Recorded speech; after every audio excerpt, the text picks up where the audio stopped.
tell me that I'm never. Hai semua, salam sejahtera Malaysia. Selamat datang ke channel Fels Lifestyle. Terima kasih kerana terus setia dan bersama di dalam channel ini. Tuan-tuan dan puan, pasti ramai yang mahu Najib dibebaskan. Sampai ada yang kata Najib dibebaskan, jadi Presiden UMNO semula, dan jadi PM lagi. Wow, berapa hebat dan besarnya pengaruh Najib Razak. Berkaitan dengan status Najib Razak yang kini berada di penjara, di mana Najib Razak telah menerima pengurangan hukuman penjara dan denda. Namun saudara-saudara, Badan Peguam baru-baru ini telah membuat satu keputusan mencabar keputusan Lembaga Pengampunan berkaitan dengan pengampunan yang diberikan kepada Najib. Selepas itu berkaitan dengan isu tahanan rumah. Inilah yang menjadi satu harapan kepada penyokong Najib agar Najib boleh keluar daripada penjara Kajang dan meneruskan baki hukuman penjaranya di rumah. Pasti ramai yang mahu begitu. Namun tuan-tuan dan puan, pada 3 Julai artikel daripada Malaysia Kini telah mengesahkan satu berita duka cita untuk Najib Razak. Adakah selepas ini Najib Razak sudah tidak ada harapan lagi nak jadi Presiden UMNO? Tidak lagi ada harapan nak jadi Perdana Menteri? Adakah dengan ini menangis penyokong Najib, menangis Rosma dan ahli keluarga Najib? Kerana disahkan berkaitan dengan tahanan rumah, Mahkamah tolak permohonan Najib. Najib tu bukanlah ahli keluarga saya, bukanlah pakcik saya pun. Namun saya respect Najib kerana beliau pernah menjadi Perdana Menteri dan seorang pemimpin pada zaman dulu, waktu era kegemilangan bosku.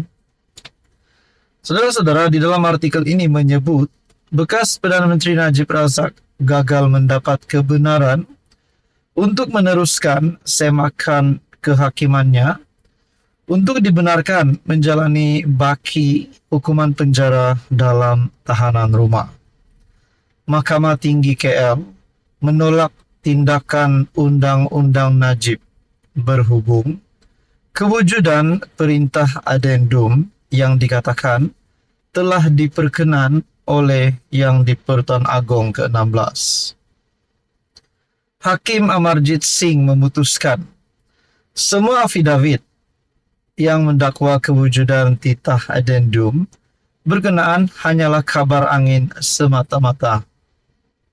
Mahkamah memutuskan afidavit daripada Timbalan Perdana Menteri Ahmad Zahid Hamidi dan Menteri Besar Pahang Wan Rosdi Wan Ismail tidak menunjukkan pengetahuan secara langsung mengenai kewujudan perintah tambahan lembaga pengampunan itu. Adakah kita boleh membuat spekulasi di sini? Mana-mana pihak yang cuba untuk klaim adanya titah adendum ini sebenarnya menipu. Itu pun menjadi persoalannya. Mahkamah Tinggi KL pada 5 Jun lalu membenarkan permohonan Najib untuk memasukkan 2 afidavit tambahan dalam permohonan kebenaran semakan kehakiman difailkannya bagi mencabar kewujudan perintah adendum yang dikatakan telah diperkenankan oleh Yang di-Pertuan Agong ke-16 agar bekas PM itu menjalani baki hukuman penjara 6 tahun di rumah.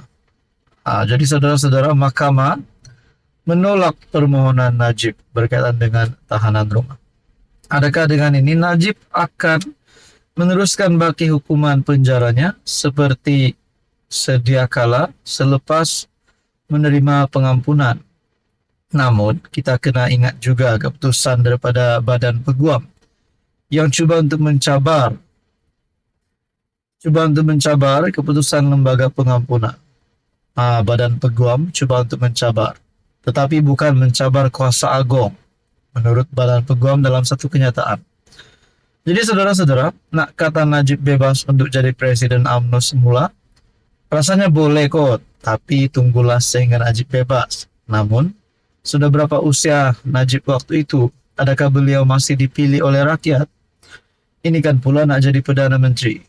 Nah, jadi saudara-saudara, berkaitan dengan isu ini, apa komen Anda? Silakan komen di bawah, teruskan bersama di dalam channel ini. Halo semua, salam sejahtera Malaysia. Tuan-tuan dan puan yang amat dihormati, saudara-saudara, terima kasih kerana bersama dan tersetia di dalam channel ini. Mungkin sebelum ini kita ada mendengar tajuk berita ataupun spekulasi Azam Baki sebagai Ketua Pesuruhjaya SPRM dipecat ataupun letak jawatan kerana tidak melakukan tugas dengan baik. Berkaitan dengan komen dan spekulasi ini, apa pandangan Anda? Adakah Azam Baki hari ini sebagai Ketua Pesuruhjaya SPRM tidak menjalankan tugas dengan baik? Kalau benar Tan Sri Azam Baki tidak menjalankan tugas, tidak melakukan tugas dengan tulus dan baik, kenapa kontrak beliau diteruskan? Coba kita fikir. Tapi bagi saya secara pribadi, pandangan secara pribadi, setakat ini, kerja-kerja yang dilakukan SPRM melalui Ketua Pesuruhjayanya, Tan Sri Azam Baki, bagi saya boleh berikan satu kredit.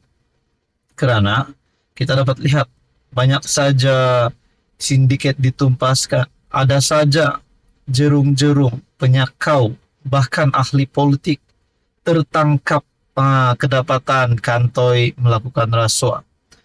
Jadi saudara-saudara, nak cakap Azam Baki ini buat salah, nak cakap Azam Baki ini tak layak jadi Ketua Pesuruhjaya SPRM pun rasanya saya menolak perkara itu.